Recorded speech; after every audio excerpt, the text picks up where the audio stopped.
Yes, guys, another episode of Beyond Daily. And as always, please do check out some of the interviews we've dropped over the last couple of days. One of them we dropped yesterday was an interview with Alex Toplyn, the voice of Men's Physique Radio. We talk all things Olympia, plus a few of his predictions. Do check it out.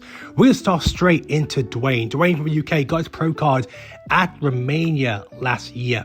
Came fourth in his pro debut, and now he's in Spain competing today around 5 p.m. UK time, 6 p.m. in Spain. And can he better his fourth place finish? The lineup isn't too deep, so maybe there is a strong chance for him to challenge for one of the top places. Let's look ahead over in a couple of weeks' time in Italy, and one guy I've not covered for a bit is Kuba. Kuba is making his return to the stage in 2 weeks at the Italy Pro Show, and he said on his socials, on his YouTube channel, to expect something gnarly.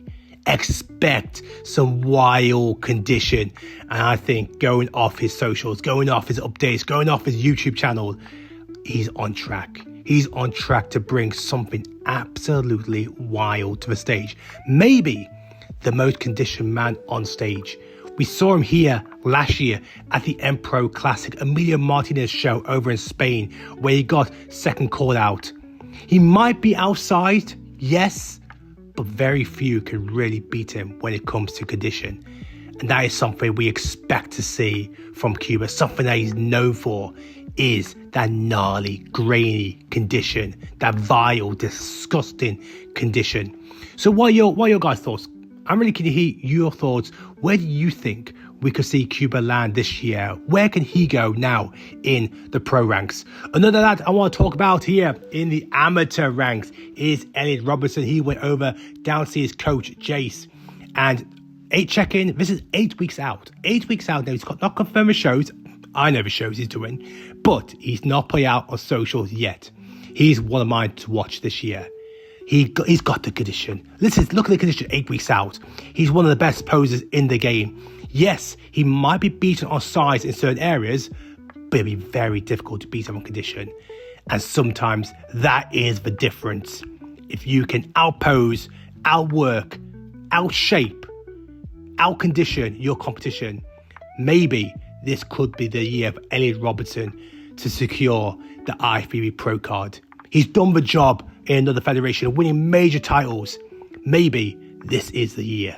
I was going to keep it a secret, but I think I want to be at the first show because initially I want to be there to help set the standard maybe, but also for a personal preference, I don't want to watch the fit model division come to light more and more and more as the year goes on, and for me to get in my own head and to start thinking, do I fit into this?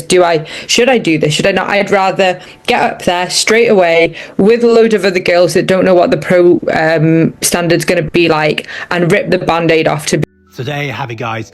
Emily, formerly IFBB Pro Bikini. Not only is she going to be switching over to IFBB Pro Fit Model, which we already knew, she already made an announcement at the start of the year, she will be making her official pro debut in the Fit Model ranks at the first show of 2026. Now that is very likely to be Tokyo. Tokyo was the first pro qualifier for Fit Model this year. And I imagine then we'll see the pro card winner from Tokyo 2025 over there, and that was Angie, the first ever Fit Model IFBB Pro. I think we'll also see Emily Chanel, who also competed at that show and is now IFBB Pro in the Fit Model division. I think we're going to see a lot of the pro girls who've won their pro card in Fit Model, or maybe even the girls who are in bikini, drop down to the Pro Fit Model division and choose to compete at the first show, because it's very likely, and from what I've heard, is the Olympia will host a Pro Fit Model division in 2026.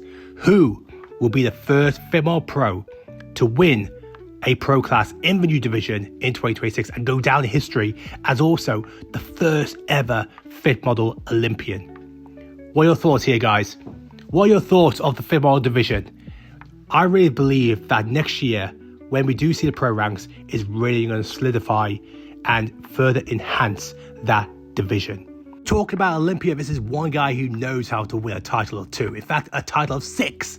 This is the former classic physique 6-time Olympia champion Chris Bumstead, who dropped a physique update yesterday on his channel.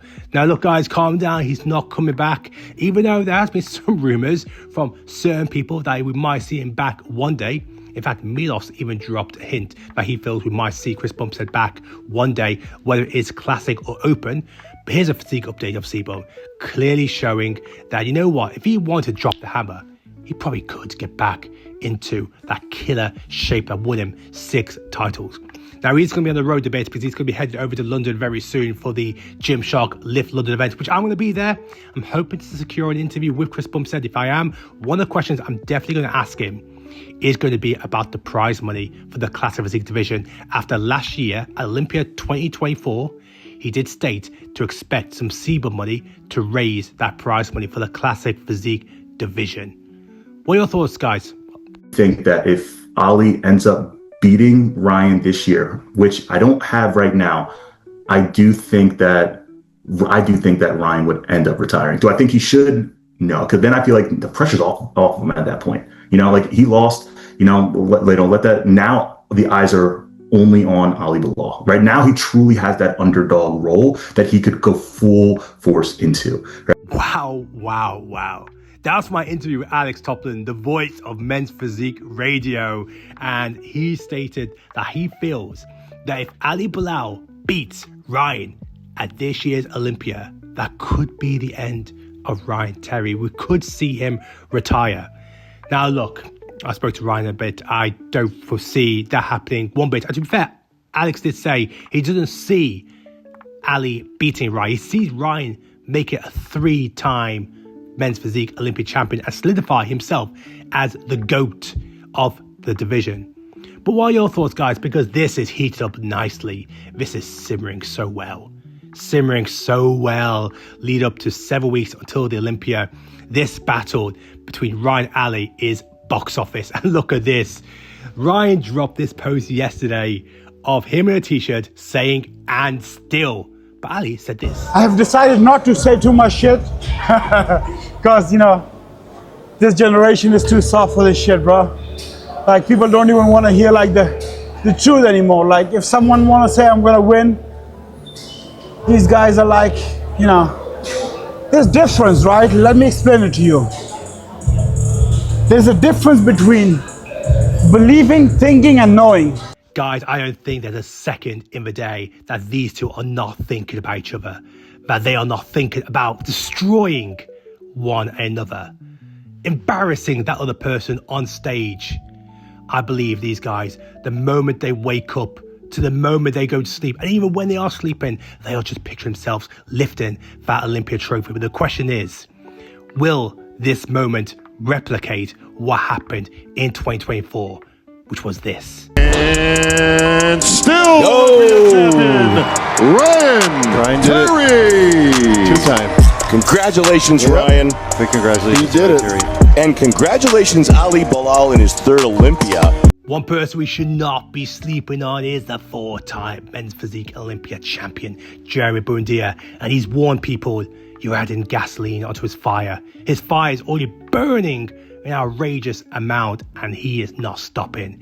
He's going to be dropping more and more updates, and he's loving it. He loves the fact that people are writing off because he is the 4-time Men's Physique Olympia champion, Jeremy Buendia. He was the face of the division for so many years. He carried the division on his back, in his own words.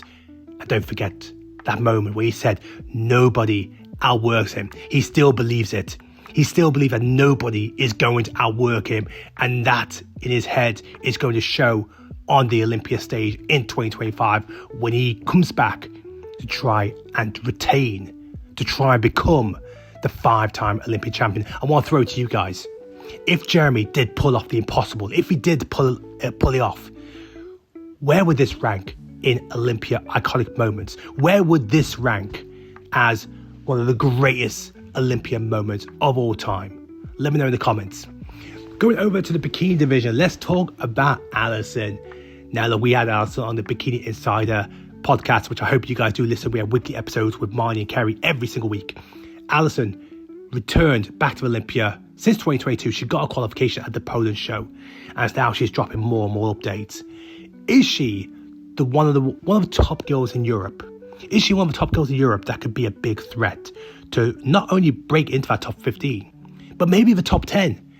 She's taken on board everything the judges have asked of her.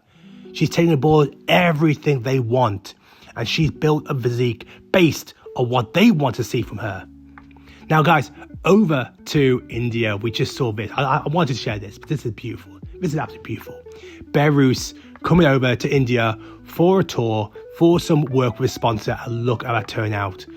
People waiting from the outside to go and meet Behrouz, one of the biggest names in the sport of bodybuilding, not just open, but bodybuilding. Wherever he goes, there's a crowd of people. And India loves their bodybuilding.